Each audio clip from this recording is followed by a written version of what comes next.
Hello বন্ধুরা, সুপ্রভাত। কথায় আছে, বিশ্বাসে মিলায় বস্তু, তর্কে বহুদূর।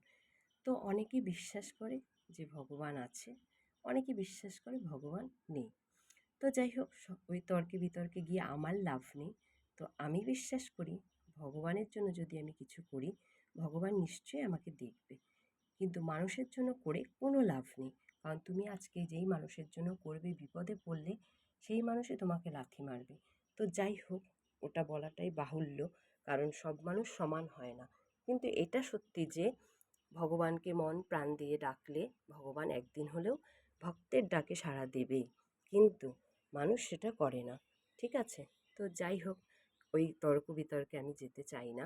তো আজকে সকালটা শুরু করলাম আমার গোপুসোনাকে দিয়ে। দেখো, আজকে আমি গোপুসোনার জন্য একটা নতুন কানের এনেছি।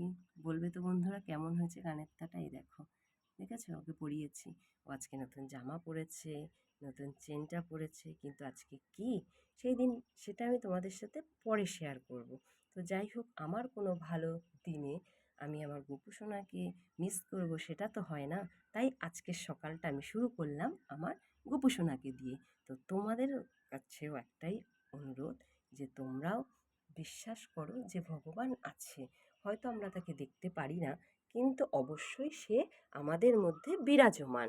তো যাই হোক বন্ধুরা, ভক্তের ডাকে ভগবান সাড়া দেবে, এটা একদমই সত্যি কথা। আর দেবে দেবে দেবে, এটা আমি আমার জীবন থেকে অনেকবার বুঝেছি। জানি না তোমরা এটা বিশ্বাস করো কি না, তবে আমি সত্যিই বিশ্বাস করি। আর বিশ্বাস করি বলেই আজ সকালটা শুরু করলাম আমার গোপুসোনাকে দিয়ে, আমার ঘরের গৃহদেবতাদের দিয়ে। ঠিক আছে? তো যাই হোক, দেখো, ঘরে আনা ছিল মিষ্টি। তো আজকে আমি মিষ্টি দিয়েই পুজো দিয়ে দিলাম। ঠিক আছে? তো তোমরা ভালো থাকো, সুস্থ থাকো, গোবিন্দের কাছে আমি এই প্রার্থনাই করি। সবার মঙ্গল করুক, সবার সুস্থতা কামনা করি। ঠিক আছে? তো সবাই ভালো থেকো, সুস্থ থেকো।